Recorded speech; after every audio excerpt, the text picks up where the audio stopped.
Hi guys, welcome to our next episode of StratXchange. I'm very happy today to be with Eileen Yap, the founder of Singapore Fashion Runway, as well as the person who started two very important causes, fashion for a social cause and food for a social cause more recently. So today we're going to be talking to her about her journey from being an employee to becoming a founder of a social movement here in Singapore, which has done a huge amount of work for children with special needs and helping them and their families in their lives and in their ability to earn an income for themselves and to even learn new skills along the way. Okay, so without further ado, I'd like to say hi to Eileen and Hello.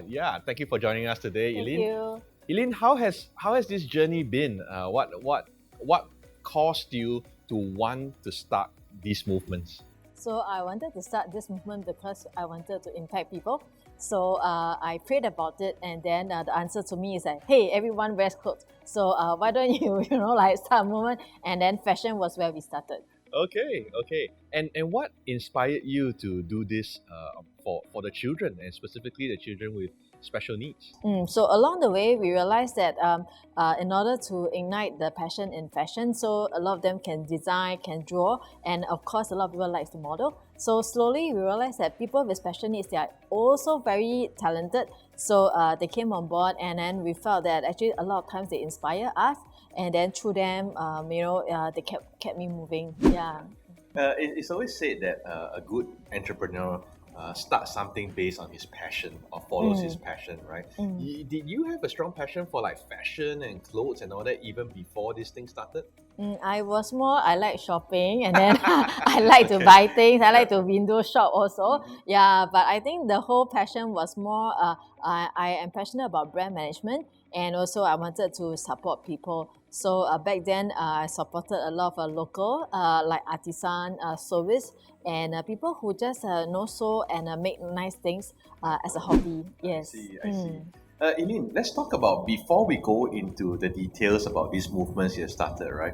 What were you doing before that? I was Like actually a lecturer. lecturer, So I was teaching. So most of the time, when I was teaching, I was also teaching entrepreneurship. So I was thinking that part of the reason is also why don't I just start, and then instead of lecturing and theory, so I could also I think learn about the practical side of starting my own business. Yes. Okay. So How did you get into lecturing on this topic of entrepreneurship?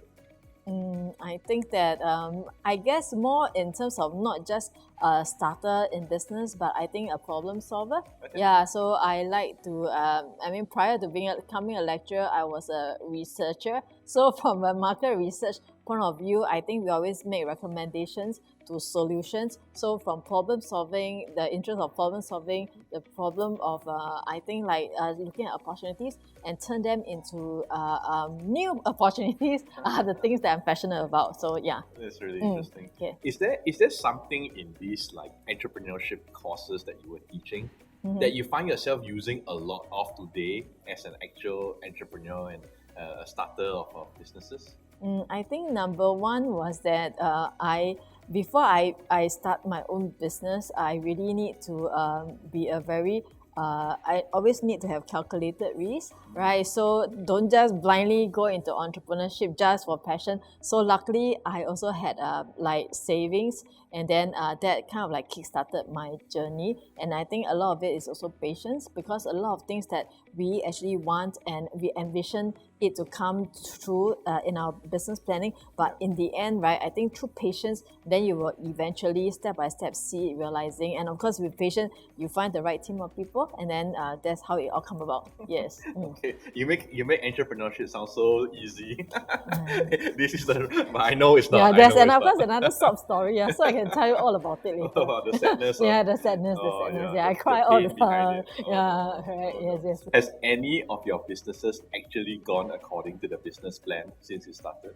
So I have since I shared that I wanted to start my own business because I was teaching on entrepreneurship. So I dabbled on a few businesses. So some business work, some business doesn't work, and along the way I also learned about managing people, teamwork, doing things together. So I think most of the time after the hard knocks in life, then finally I think with the calling of impacting life, I think today Singapore Fashion Runway lives that purpose of impacting life, and that is what keeps me going. Yes.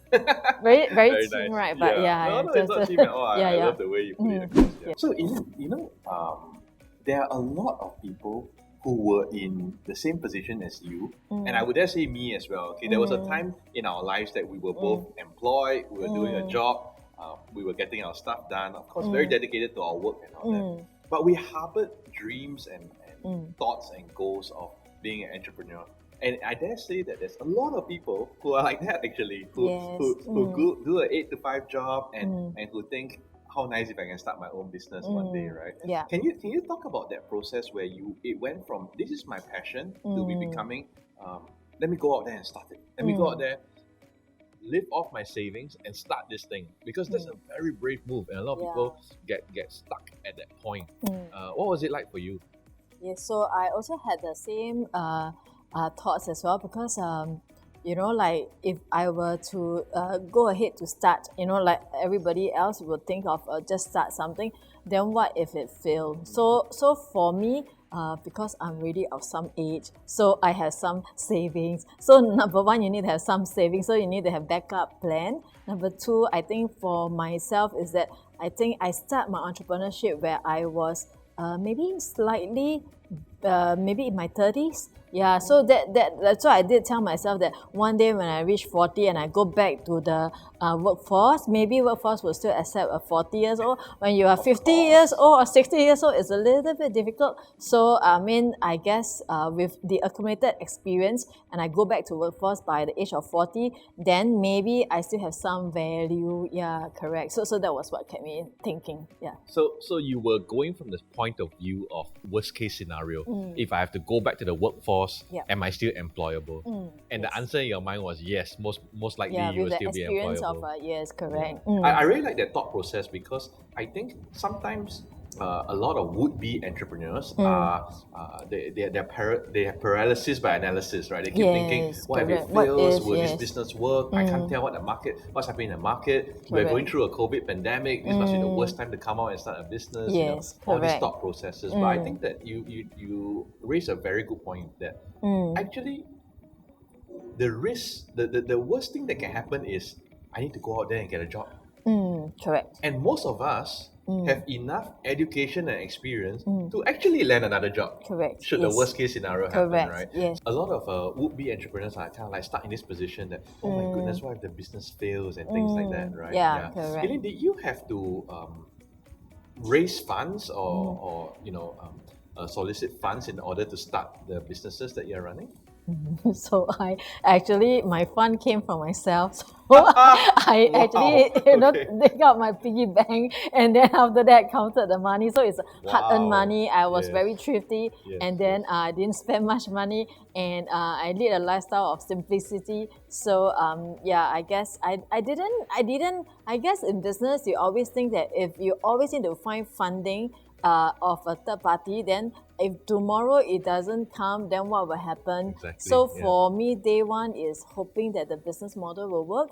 And of course, before the business will work, I think whatever products and services that you give, right, there must be a value, and people must see their value, and they are willing to actually part their dollar with you. So I think we always create value in whatever we do. So even though we may not ask for, even for Singapore Fashion Runway, it takes me 3 years before I actually put a sort of like a price list on what actually do we offer.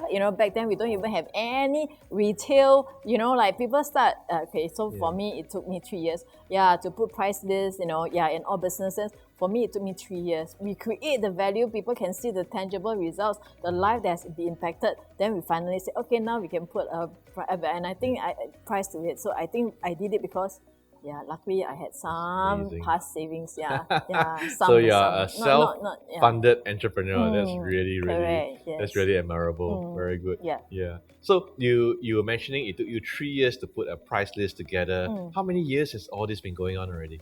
So Singapore Fashion Runway has started since SG50, so 2015 till now. That's about 6 years. Correct. Wow. Yes. Okay. Tell me some of the highlights of these 6 years. What has been going on there? So the highlight of these 6 years is that we see a lot of children with special needs and youth. They have came out from the comfort zone.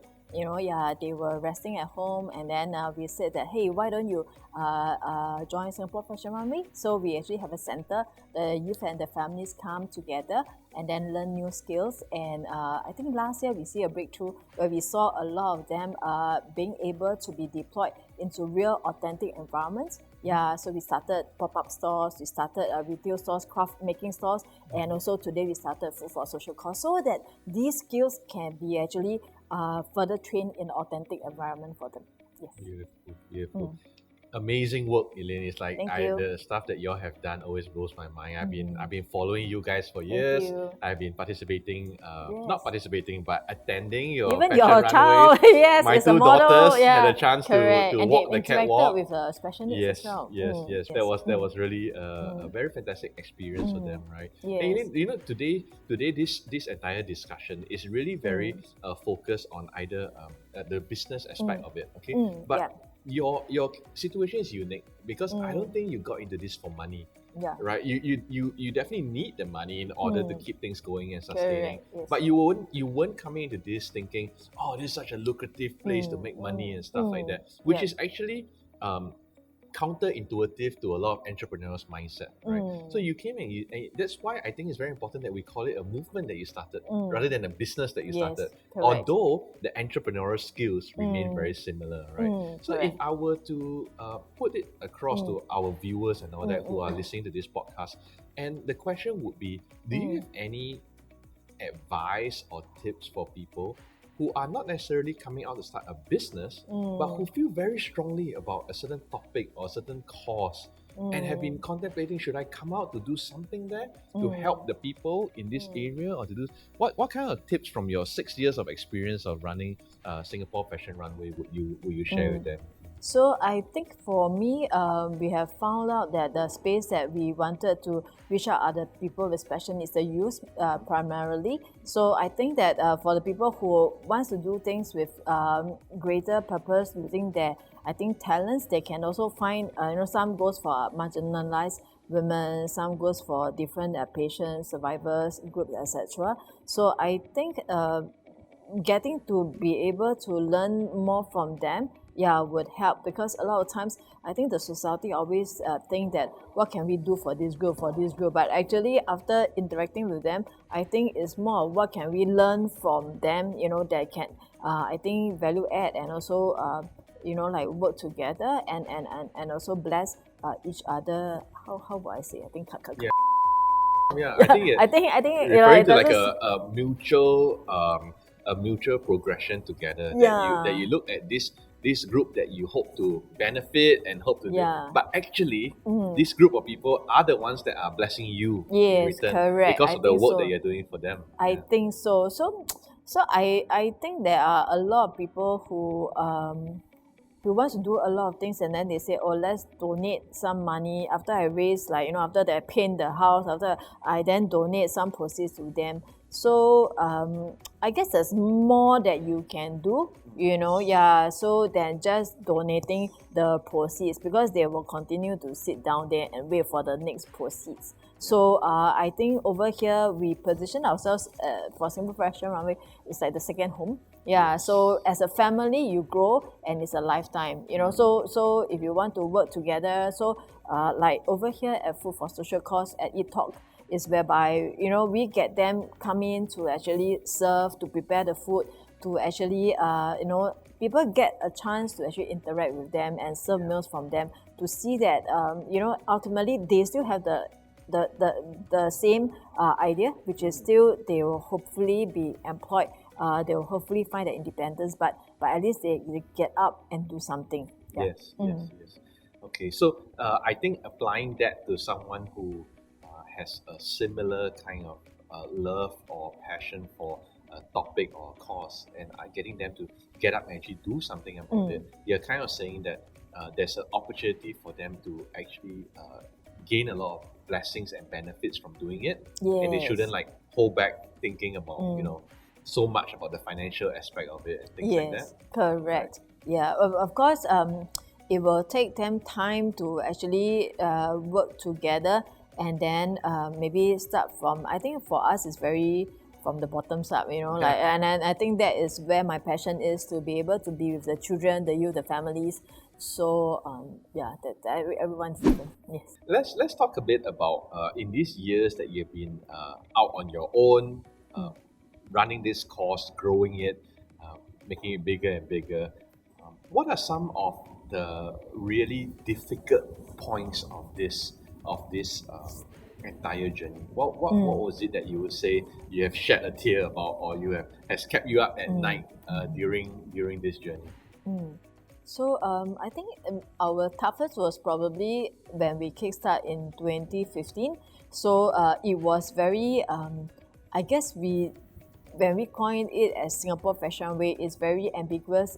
People would think that this is maybe, what are we doing with a community-led fashion in Singapore? Yeah, then subsequently, when we introduce special needs and patient survivors into the picture, people find that this is like rojak. So people may not really understand what we are trying to do. Yes, then some people, because this is we are inclusive movement. So people who are non-special need will also worry that when I'm in a room with special need and then I stand on the stage with special needs, they think that I'm special need. So we had all this, like concerns at the beginning. Yeah, so people were not very used. They thought the special needs should just, be kept at home and then be at a part of the room and then be separate from everyone else. Whereas in Singapore Fashion Runway, we mix and integrate everybody up. And I think the initial part was that people were very discomfort. They thought that we mix them all up, and then after that people, so slowly I think we see that it's actually okay. And then like people with special needs are just like you and me, but they are just like a normal human, and then they can also be very courteous, they can also be very inspiring, they can also do a lot of things more than any one of us. So I think today we made it inclusive, as evidence. Yeah. How did you feel as the founder of this project that the public was this was the perception of the public that it shouldn't all be mixed together, and that they were they didn't want to be wrongly perceived to be special needs as well? How did it feel for you? I think the initial 2015, we felt very sad, and then we felt that like, how do we continue? So I think the bigger calling is to impact life, and life is just not. In life there's different type of people. There's tall, there's short, there's big, there's small. So we love everybody, yeah. So then the society says that no, you only love this group, you only cater for them. And I think initial days was that even people with special needs, they also said that, so does your program only have us? Will you have non-special needs, and how are we going to handle? Today we bring them all together. So our X factor is that we put you in the room and then you're supposed to learn the same thing. Although you have different conditions, you will probably have meltdown, you probably will sometimes laugh a lot, cry a lot or whatever, but in the end the objective is the same. You come out from 1.5 hours with Singapore Fashion Runway, we expect the same out of you. So if a child that cannot really be able to stand still because you are too spoiled, we expect you that after 1.5 hours you should be just like a special need, you should behave like a special need. You sound like everyone sit down. I Sit need to down, tell you something. then it's like, then especially sit down there. Every time we have a show, they will sit down. They will be so so-called disciplined, and they will be, And then we see the non-special need. They are the ones. They are like some Running of them, not all all, over the are not place. all there, but some they're running all over the know. place, and then they will doing something else, which we always say that okay, Yeah. yeah. Yeah, so as a father of 3 children myself, I can really relate to that. It's really amazing. Now, if anyone watching this video is a parent with children and they would like to participate or be part of this catwalk training, fashion modeling training that you guys are doing, almost every weekend, right? Yes, correct. How does someone join this? So they can take a look at SingaporeFashionRunway.com. So currently, because we have a lot of adaptation into online and Zoom classes, so they can still come together, whether they catwalk, they design, they can craft. And then recently, we are also, because of Food for Social Cause, we also teach them baking, cooking skills at home. So, once it's open up, typically we'll see them every Saturday. Yeah, and then Monday to Friday, they can also go to our store in People's Park to learn. But otherwise, now they can just sign up online. Yeah. Very nice, very nice. Yeah. And how many children or students do you have in your program right now? So currently we see about 120 youths in a week. Yeah, so we also reach out to schools with special needs. So once a week we will be with Mountbatten Vocational School, and then twice a week will be with BizLink. So they are I think also have two centers that we also try to impact their beneficiaries as well. Yeah, but apart from it, it will be the general public. Very good. Yes. Speaking of general public and getting awareness for this, a lot of your past shows have been graced by dignitaries like MPs and even ministers. Right? How has the word spread to them, and what do you think about their support for this? I think we would really love to have people from all walks of life support our movement. So we are very thankful that in Singapore we have a lot of ministries, a lot of government, a lot of people and families that sometimes they come out from their personal time, to just say that I believe in this cause and I just want to do something. So we are very thankful. I mean, it didn't purposely happen. It just, I guess, as individual, they already felt that they can do something for us. Yeah. Very nice. Very nice. Tell me about Food for Social Cause. I mean, we're sitting here in this beautiful place. Yeah. It's set up as a full-on cafe, restaurant style, and you are putting special needs children into and even young adults, right, into a situation and environment that is real life and lets them learn skills of either cooking, waitressing at a restaurant, and things like that. How did this come about? So it came about because 3 years ago, I wanted to think of other interests that our youth like. So apart from designing creative fashion and retail management, they told me they like food. First of all, they like to eat food, and then after that, they say that they don't mind.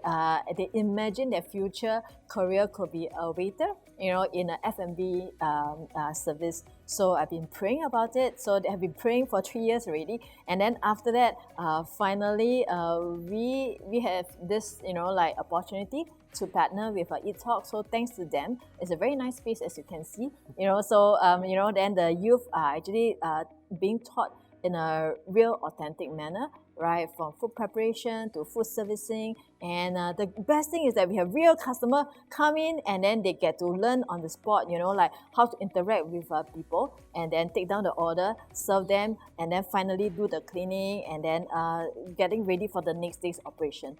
Yes, so yeah. Yeah, Eileen, I'm always very impressed at the way you make things sound so easy. You're just like, I'm grateful we got the partner with Eat Talk. I think that they wanted to eat, so I created this. You make huge, mammoth entrepreneurship tasks sound like it's so very easy. easy, yeah. Tell me, how was that process to actually end up with this partnership with an establishment like Eat Talk? Like how did that happen? Did you go and approach them?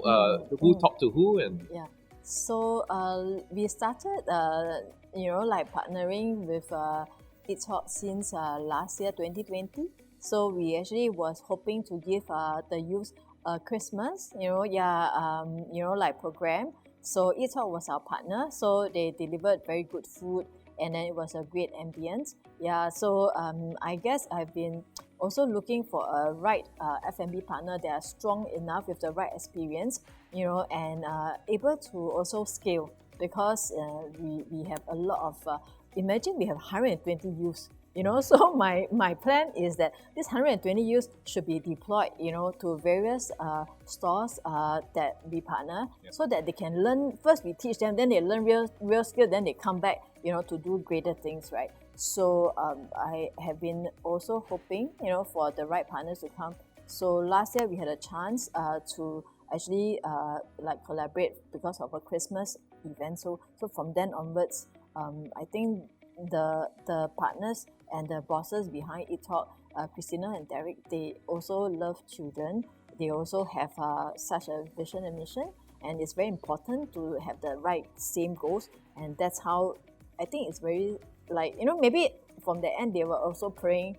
On my end, I'm also praying. So then when it all came together, then so it just happened. That's beautiful. Correct. Yes. Through these years that you've been running this movement and this cause, you must have realized that along the way, certain people come into the picture or come into your life, and it helps you to grow so much further. I've had that same experience myself as an entrepreneur, right? Yes. What do you think about this almost like law of attraction, where people who are like-minded and who feel passionate about almost similar causes come and it's just by almost like divine intervention that they find you, and these things happen.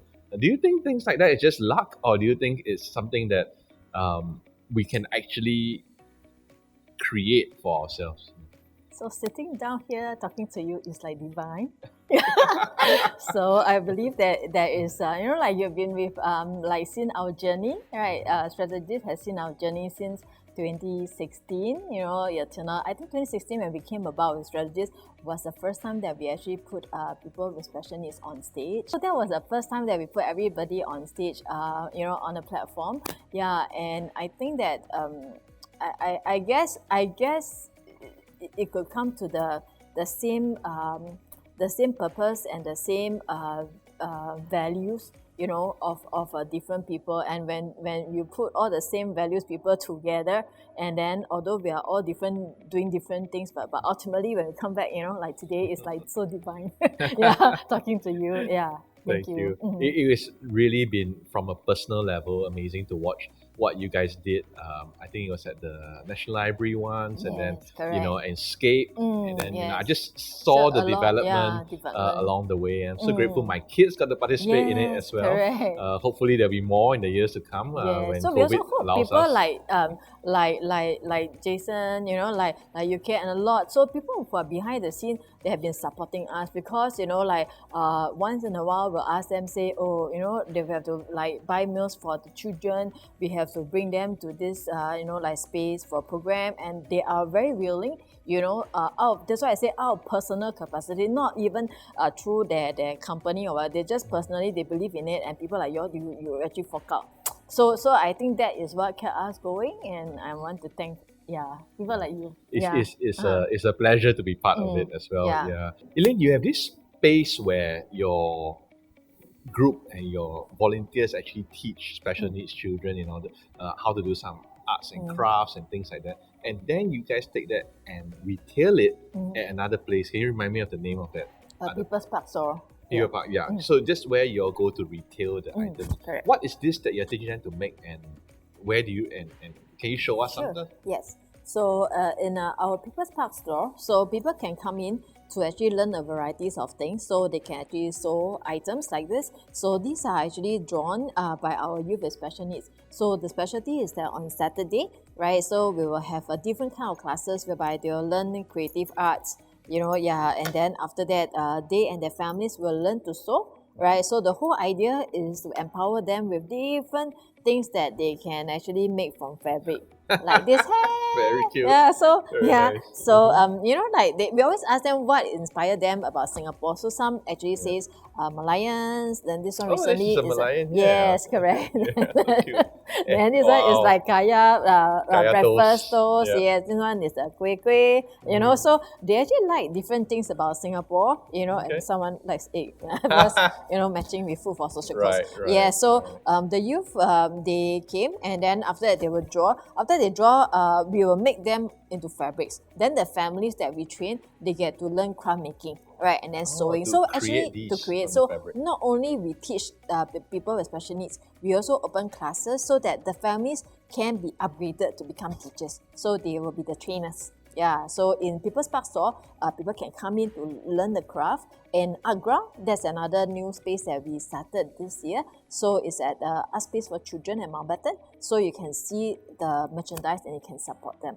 Yes. That's fantastic. And actually in Food for Social Cause, we also teach them about retail management. So when you come, and dine, you can actually order the food and you can also do shopping. Oh, great. And all these proceeds, when someone buys it, it goes back into the foundation to helping the children to do more? Ultimately, the reason why we send them out is because we also want to provide jobs to them. Yeah, so they send them out to different stores of Singapore Fashion Runway, so they get to earn a living, and then they get to actually, if they're designer, from sewing to designing to retail to running a store, they will have their proceeds. It's like their little entrepreneurship store. Yeah. That's fantastic. Correct. So that's what we want them to learn. Right. So we have creative arts, performing arts, and entrepreneurship today. Right. Yes. So if my children, if I wanted to put my children through some kind of class, probably during the June holidays, so where they can learn some skills, yeah. this would be a viable option. Yes, correct. They can learn different things from like craft making to baking to entrepreneurship to even modeling. A lot of people love modeling or fitness, so they can actually join. And because in our classes it's inclusive, so people with special needs and non-special needs, they will come together and learn together. Yeah. Nice. What do you think about this aspect of people who are non-special needs and people who are special needs mixing together and just interacting with each other in a very normal setting? Yes. What would you think about that as the founder of this cause? For me, I think that is very I get very emotional when I see people with special needs and non-special needs come together, because it gave us a lot of I think a lot of comfort and warmth that people have shown, over the years.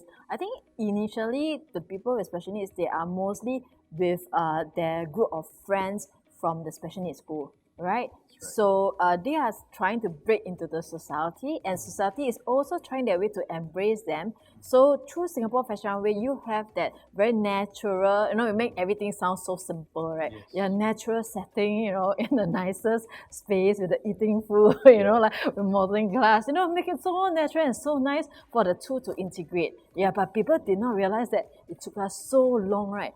For this movement to come, and this movement takes 2 hands to clap. So special needs cannot just stay in the special needs school and then just, their friends is all the special need. And then the corporate or the family cannot say, I want to do social good. And then they say, I just give money. So that cannot happen in the society. That's why we have Singapore Fashion Runway.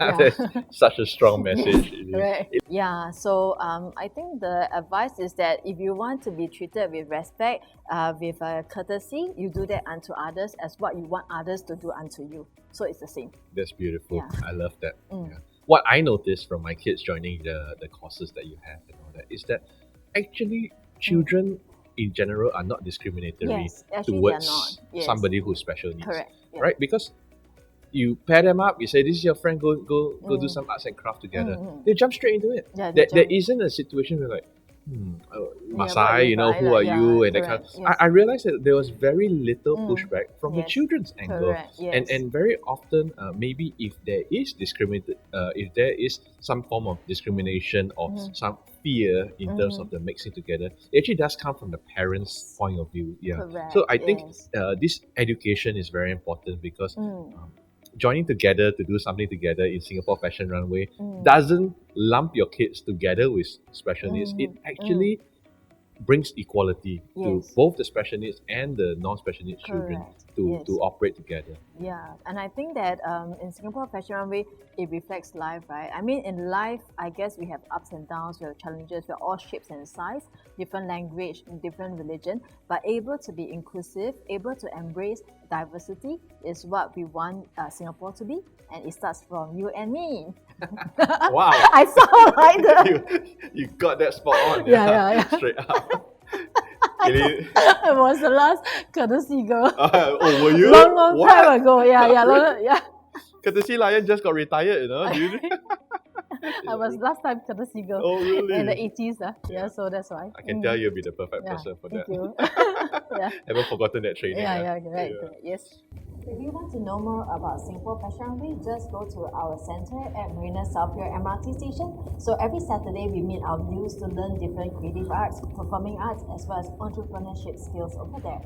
If you like to learn crown making as a family or with your friends, right, come on to People's Park Store at 32 New Market Road 021128. This is where you can buy fabrics from us or even from the aunties and uncles out there and learn to sew hats, bags, and different things, right? And even gifts that you can hand sew and DIY for the loved ones. If you'd like to also support us because you want to actually dine for a good cause, so come in and during this period you can take away the very nice menus that we have inspired by the youth because of the countries that they need. So every day there are actually 2 menus that you can actually support.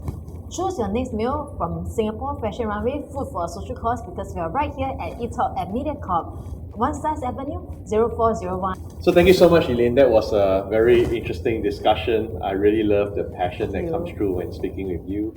And I really encourage everyone who has taken the time to watch this interview with me and Eileen. Please do support Singapore Fashion Runway or their different social causes, from food to fashion. And I guess there's a lot more coming up in the future as well. Lend some time, lend some effort, lend some money to this cause. I think it will do everyone good. So thank you so much again for your time, Eileen. Thank you. Thanks so much.